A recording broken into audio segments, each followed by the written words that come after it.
تو آپ صلی اللہ علیہ وسلم نے کہیں بھی نہیں کہا کہ آپ قرآن پڑھ کر بخشتے ہیں یا فاتحہ پڑھتے ہیں، جو ہمارے بریلوی کرتے ہیں قبروں پہ جا کے کہ فاتحہ پڑھو، مردوں کو ثواب پہنچاؤ۔ تو کیا آپ صلی اللہ علیہ وسلم کو فاتحہ نہیں آتی تھی؟ جس پہ قرآن نازل ہوا انہیں نہیں پتا تھا کہ فاتحہ کیا ہوتی ہے، اس سے مردوں کو ثواب پہنچایا جا سکتا ہے؟ کیونکہ اللہ کے رسول کا واضح فرمان ہے کہ جس نے ہمارے دین میں وہ کام داخل کیا جو ہم نے تعلیم نہیں فرمایا تو وہ عمل رد ہے۔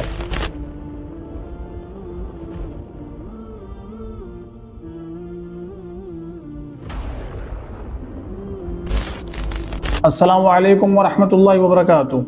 محمد زید سوال کر رہے ہیں کہ سلمان بھائی کیا میت کی طرف سے قرآن پڑھ کر بخشنا اسلام میں جائز ہے؟ دلیل کی روشنی میں بتائیں۔ دیکھیے میرے بھائی، میت کی طرف سے قرآن خوانی کرنا اسلام میں جائز نہیں ہے، کیونکہ اس کا کہیں بھی ثبوت ہمیں قرآن حدیث میں نہیں ملتا۔ یعنی ہمیں نہیں ملتا کہ آپ صلی اللہ علیہ وسلم کے زمانے میں کسی صحابی کا انتقال ہوا ہو اور آپ صلی اللہ علیہ وسلم نے اس کی طرف سے اصالہ ثواب کے طور پہ قرآن خوانی کری ہو، ٹھیک ہے، یا آپ نے میت کے گھر والوں کو جا کر یہ حکم دیا ہو کہ بھائی میت کی طرف سے قرآن خوانی کرو، ٹھیک ہے، کہیں بھی نہیں ملے گا۔ آپ حدیثیں پڑھ لیں، چھان لیں، آپ کو کہیں بھی اس کا ثبوت نہیں ملے گا، ٹھیک ہے۔ حالانکہ قرآن بھی موجود تھا، قرآن کے پڑھنے والے بھی موجود تھے اور فوت شدہ لوگ بھی موجود تھے، یعنی صحابہ کے انتقال بھی ہوتے تھے، جنگوں کے اندر صحابہ کے انتقال ہوتے تھے، بیماری کی وجہ سے ہوتے تھے، حادثات میں ہوتے تھے۔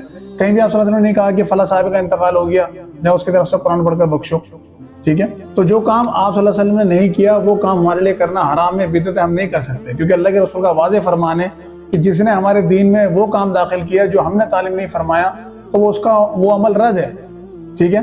اور بدعتی جو ہوگا وہ جہنم میں جائے گا، کیونکہ آپ صلی اللہ علیہ وسلم نے فرمایا ہر بدعت دین کے اندر گمراہی ہے اور گمراہی جہنم میں لے جانے والی ہے۔ تو ہم ایسا کام کیوں کریں جو ہمارے نبی نے ہمیں تعلیم نہیں فرمایا، ٹھیک ہے۔ تو ہمیں ان کاموں سے بچنا چاہیے۔ اب ہم جب سمجھاتے ہیں لوگوں کو تو وہ کہتے ہیں کہ بھائی صحابہ جو تھے ان کے درجے بہت بڑے تھے، وہ تو بخشائے تھے، ان کو تو قرآن پڑھ کر بخشنے کی ضرورت ہی نہیں تھی، یہ تو عام لوگوں کو ضرورت ہے، ہمیں تمہیں ضرورت ہے کہ ہمارے لیے ہمارے پیچھے لوگ جو ہمارے رشتہ داروں میں قرآن خوانی کر کے ہمیں ثواب ٹرانسفر کریں، ٹھیک ہے۔ تو وہ یہ دلیلیں دیتے ہیں۔ تو میرے بھائی یہ بالکل بے بنیاد دلیلیں ہیں، کیونکہ صحابہ کو بھی ثواب کی ضرورت تھی، صحابہ کو بھی نیکیوں کی ضرورت تھی، صحابہ کو بھی دعاؤں کی ضرورت تھی، اور اس کا ثبوت خود حدیثوں میں ملتا ہے۔ یعنی آپ دیکھیں صحیح بخاری کے اندر حدیث موجود ہے کہ ایک صحابیہ تھی، یعنی حبشی صحابیہ تھی، وہ مسجد کی صفائی کرتی تھی، بوڑھی عورت تھی۔ ایک رات ان کا انتقال ہو گیا تو صحابہ نے لے جا کر انہیں دفنا دیا، ان کے جنازے کی نماز پڑھ دی۔ اب آپ صلی اللہ علیہ وسلم جب اگلے دن آئے اور کہا کہ وہ عورت کدھر ہے جو صاف صفائی کرتی تھی مسجد کی، تو صحابہ نے کہا اللہ کے رسول ان کا تو انتقال ہو گیا، ہم نے انہیں دفنا دیا۔ تو آپ صلی اللہ علیہ وسلم نے فرمایا کہ مجھے اس کی قبر پہ لے کے چلو، ٹھیک ہے۔ تو آپ صلی اللہ علیہ وسلم کو اس کی قبر پہ لے جایا گیا۔ اب اس حدیث سے یہ بھی معلوم پڑا کہ جو بریلوی بھائی کہتے ہیں نا ہمارے کہ آپ صلی اللہ علیہ وسلم سب کچھ جانتے تھے، اللہ تعالیٰ نے آپ کو ہر طرح کا غیب عطا کر دیا تھا، ٹھیک ہے۔ تو میرے بھائی اگر ہر چیز جانتے تھے تو آپ صلی اللہ علیہ وسلم نے صحابہ سے کیوں پوچھا کہ کہاں دفنایا؟ آپ تو کہتے ہیں مجھے پتا ہے تم نے کہاں دفنایا۔ تو نبی اتنا ہی جانتے تھے جتنا اللہ تعالیٰ ان کی طرف وحی کے ذریعے بتاتا تھا، ٹھیک ہے۔ تو آپ صلی اللہ علیہ وسلم اس کی قبر پہ آئے اور اس عورت کی قبر پہ آنے کے بعد آپ نے اس کی نماز جنازہ دوبارہ پڑھی، ٹھیک ہے۔ اور جنازے کی نماز پڑھنے کے بعد آپ نے کہا کہ یہاں جتنی بھی قبریں تھیں یہ سب تاریکی میں ڈوبی ہوئی تھی، غفلت میں ڈوبی ہوئی تھی، اندھیرے میں ڈوبی ہوئی تھی، لیکن جب میں نے جنازہ پڑھی اور ان کے لیے دعا کری ان کے حق میں اللہ تعالیٰ سے، تو اللہ تعالیٰ نے ان قبروں کو نور سے منور کر دیا، ٹھیک ہے۔ تو اب کہنے کا مسئلہ یہ ہے کہ اگر صحابہ سارے بخشائے تھے، انہیں ذرا سے بھی کچھ پہنچانے کی ضرورت نہیں تھی، تو آپ صلی اللہ علیہ وسلم نے ان کے حق میں دعا کیوں کری؟ اور وہ دعا جا کر قبول بھی ہو گئی، ان کی قبریں نور سے منور ہو گئیں، تو ان کی قبریں اندھیرے میں کیوں تھیں؟ وہ تو بخشائے تھے، انہیں تو کسی چیز کی ضرورت نہیں تھی۔ تو کہنے کا مسئلہ یہ ہے کہ انہیں بھی ضرورت تھی، انہیں بھی نیکیوں کی ضرورت تھی، دعاؤں کی ضرورت تھی، جو اللہ کے رسول نے ان کے حق میں کری تو اللہ تعالیٰ نے قبول کری اور ان کے درجات بلند کرے، ٹھیک ہے۔ ورنہ آپ صلی اللہ علیہ وسلم یہ بھی تو کر سکتے تھے نا کہ کہتے صحابہ قرآن پڑھ کے بخشو اس عورت کو، ان کی قبریں اندھیرے میں ہیں، غفلت میں ہیں، تاریکی میں ہیں، تو قرآن پڑھ کر بخشو ان پہ، تم سورہ فاتحہ پڑھ لو، تم سورہ یاسین پڑھ لو، تم فلاں سپارہ پڑھ لو، ان کی قبریں نور سے منور ہو جائیں گی۔ لیکن نہیں، آپ نے دعا کری جو کہ قرآن میں ہے کہ مومن کے لیے سب سے بڑا تحفہ دعا ہے کہ آپ اس کے حق میں دعا کریں۔ دعا کس کے لیے بھی آپ کر سکتے ہیں، چاہے وہ آپ کا رشتہ دار ہو چاہے غیر ہو، ٹھیک ہے، اللہ تعالیٰ قبول کرتا ہے۔ تو کہنے کا مسئلہ یہ ہے کہ قرآن خوانی کا کوئی ثبوت ہمیں نہیں ملتا، ورنہ آپ صلی اللہ علیہ وسلم کر دیتے۔ اسی طرح بخاری اور مسلم کے اندر حدیث موجود ہے کہ آپ صلی اللہ علیہ وسلم صحابہ کے ساتھ کہیں سے گزر رہے تھے، تو آپ کا گزر دو قبروں کے پاس سے ہوا اور آپ وہاں رک گئے۔ صحابہ نے کہا اللہ کے رسول کیا مسئلہ ہے کہ آپ رک گئے؟ تو آپ صلی اللہ علیہ وسلم نے فرمایا کہ ان دو قبروں پہ عذاب ہو رہا ہے، اور یہ کسی بڑے گناہ کی وجہ سے نہیں ہو رہا، ایک پیشاب کی چھینٹوں سے نہیں بچا کرتا تھا، دوسرا چغلیاں کرا کرتا تھا۔ تو آپ صلی اللہ علیہ وسلم نے ایک ٹہنی توڑی جس کے دو ٹکڑے کرے، کھجور کی ٹہنی جو ہری بھری تھی، آپ نے ان کی قبروں پہ لگا دیا اور کہا کہ مجھے اللہ سے امید ہے کہ جب تک یہ ہری بھری رہیں گی اللہ تعالیٰ ان کے عذاب میں کچھ کمی کرے گا، یعنی ان کے لیے دعائیں مغفرت کری۔ کہنے کا مسئلہ یہ ہے کہ انہیں بھی نیکیوں کی ضرورت تھی، تو آپ صلی اللہ علیہ وسلم نے کہیں بھی نہیں کہا کہ آپ قرآن پڑھ کر بخشتے ہیں یا فاتحہ پڑھتے ہیں، جو ہمارے بریلوی کرتے ہیں قبروں پہ جا کے کہ فاتحہ پڑھو، مردوں کو ثواب پہنچاؤ. تو کیا آپ صلی اللہ علیہ وسلم کو فاتحہ نہیں آتی تھی؟ جس پہ قرآن نازل ہوا انہیں نہیں پتا تھا کہ فاتحہ کیا ہوتی ہے، اس سے مردوں کو ثواب پہنچایا جا سکتا ہے؟ صحابہ کو نہیں پتا تھا، صحابہ کے علم میں یہ بات نہیں تھی.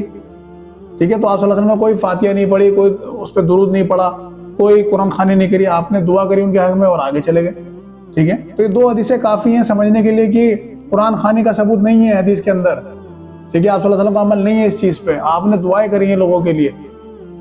ٹھیک ہے، تو جو کہتے ہیں کہ نہیں صحابہ بخشے بخشائے، تو بھائی یہاں کیا یہ کیا معاملہ ہوا کہ آپ صلی اللہ علیہ وسلم نے ان کے لیے دعائیں کری ہیں؟ بخشے بخشائے ہوتے تو دعا بھی کرنے کی ضرورت نہیں تھی. ٹھیک ہے، اور جب دعا لگ رہی ہے تو اس کا مطلب قرآن خوانی بھی لگ سکتی تھی، لیکن قرآن خوانی نہیں کری تو اس کا مطلب قرآن خوانی نہیں کرنی. یہ دین نہیں ہے، یہ بدعت ہے. ٹھیک ہے، تو ہمارے یہاں لوگوں نے کیا کر رکھا ہے کہ کلچر بنا لیا، ایک بزنس بنا لیا کہ کسی کے گھر میں وفات ہوئی، کسی کا والد کا انتقال ہوا، کسی کے والدہ کا انتقال ہوا، یا کسی کے دادا دادی کا انتقال ہو گیا، تو وہ مولوی صاحب کے پاس گیا کہ مولوی صاحب بچوں کو بھیج دیجیے قرآن خوانی کرانی ہے. بھائی قرآن خوانی کیوں کرانی ہے؟ قرآن خوانی اس لیے کرانی ہے کہ میت کو جنت میں پہنچوانا ہے، ثواب ٹرانسفر کرنا ہے. ٹھیک ہے، حالانکہ زندگی میں جو میت ہے اسے توفیق نہیں ہوگی، کسی نے نہیں کہا ہوگا اپنے گھر میں کہ بھائی آپ قرآن پڑھ لو یا نماز پڑھ لو، لیکن مرنے کے بعد اسے قرآن پڑھ کر بخشنا ہے، تسبیح پڑھ کر بخشنی ہے تاکہ سیدھا جنت میں جائے. ٹھیک ہے، پتہ نہیں کسی نے لوگوں کو بتا دیا کہ اس طرح سے جنت مل جاتی ہے، اس طرح سے ہم کسی کو بھی بخشوا سکتے ہیں. ٹھیک ہے، تو کہنے کا مسئلہ ہے کہ مولوی صاحب نے کچھ پیسے لیے، کچھ بچوں کو بھیج دیا، بچے کچھ ایسے جنہیں پڑھنا آتا ہے صحیح سے نہیں پڑھنا آتا، جو طالب علم ہے، اور وہ آ کر ایک سپارہ لے کر بیٹھ گئے، ادھر ادھر دیکھ رہے ہیں، پڑھ رہے ہیں. کسی کا ایک پارہ پورا ہو گیا تو دوسرا بچہ ایک پارہ ساتھ میں پورا کروا رہا ہے، یعنی کھیل چل رہا ہے. اس طرح تراویح میں قرآن کا ستیہ ناش مارتے ہیں، اتنی تیز تیز پڑھتے ہیں کہ یعلمون تعلمون سمجھ میں آتا ہے، اسی طرح یہ اس میں قرآن خوانی میں کرتے ہیں. ٹھیک ہے، تو یہ بالکل باطل نظام ہے، اس کا کوئی ثبوت قرآن حدیث سے نہیں ہے. تو یہ بدعت ہے، اس سے اور گناہ ہی ملے گا، کوئی ثواب نہیں ملے گا. یعنی بہت سے لوگ دلیل دیتے ہیں بھائی کوئی غلط کام تھوڑی کر رہے ہیں، قرآن ہی تو بخش رہے ہیں، قرآن ہی تو پڑھ رہے ہیں، اللہ کی کتاب ہی تو پڑھ رہے ہیں. تو بھائی قرآن پڑھنا کہ آپ صلی اللہ علیہ وسلم کو نہیں آتا تھا، صحابہ کو نہیں آتا تھا؟ تو جو آپ صلی اللہ علیہ وسلم دعائیں کر رہے تھے، جو مرحوم صحابہ تھے جو مر گئے تھے، فوت ہو گئے تھے، آپ نے قرآن کیوں نہیں پڑھا ان کے لیے؟ کیا آپ کو قرآن پڑھنا نہیں آتا تھا؟ قرآن پڑھنا غلط کام تھا نعوذ باللہ اس وقت غلط تھا، آج اچھا ہو گیا؟ یا آپ صلی اللہ علیہ وسلم کو نہیں پتا تھا یہ بینیفٹ قرآن کا آپ کو معلوم پڑ گیا کہ قرآن کا یہ یوز بھی ہو سکتا ہے؟ ٹھیک ہے، تو کہنے کا مسئلہ یہ دلیل نہیں ہوتی. مغرب کی 3 رکعت ہمیں پڑھنی ہے، اللہ کے رسول نے اس کا حکم دیا ہے تو ہم 3 ہی پڑھیں گے. کوئی اگر یہ کہے لوجک لگائے نہیں 4 کیوں نہیں پڑھتے، ہم 4 پڑھیں گے، 2 سجدے زیادہ ہوں گے، 1 رکوع زیادہ ہوگا، تو کیا ہم کر لیں؟ تو وہ 4تھی رکعت ہمیں جہنم میں لے جائے گی. تو دین گھٹا بڑھا نہیں سکتے، جتنا اللہ کے رسول نے تعلیم فرمایا ہے اسی فارم میں اتنا ہی کیا جائے گا، اس سے آگے پیچھے نہیں ہوگا. ٹھیک ہے، تو اگر آپ کو اپنی میت کے لیے کوئی ثواب پہنچانا ہے تو اس طریقے سے پہنچانا جو اللہ کے رسول نے بتایا ہے. یعنی آپ صلی اللہ علیہ وسلم کی مشہور حدیث ہے کہ اللہ کے رسول نے فرمایا صلی اللہ علیہ وسلم کہ انسان فوت ہو جاتا ہے، یعنی انسان مر جاتا ہے، دنیا سے چلا جاتا ہے، اس کے تمام اعمال بند ہو جاتے ہیں، اللہ تعالیٰ تمام اعمال بند کر دیتا ہے اس کے.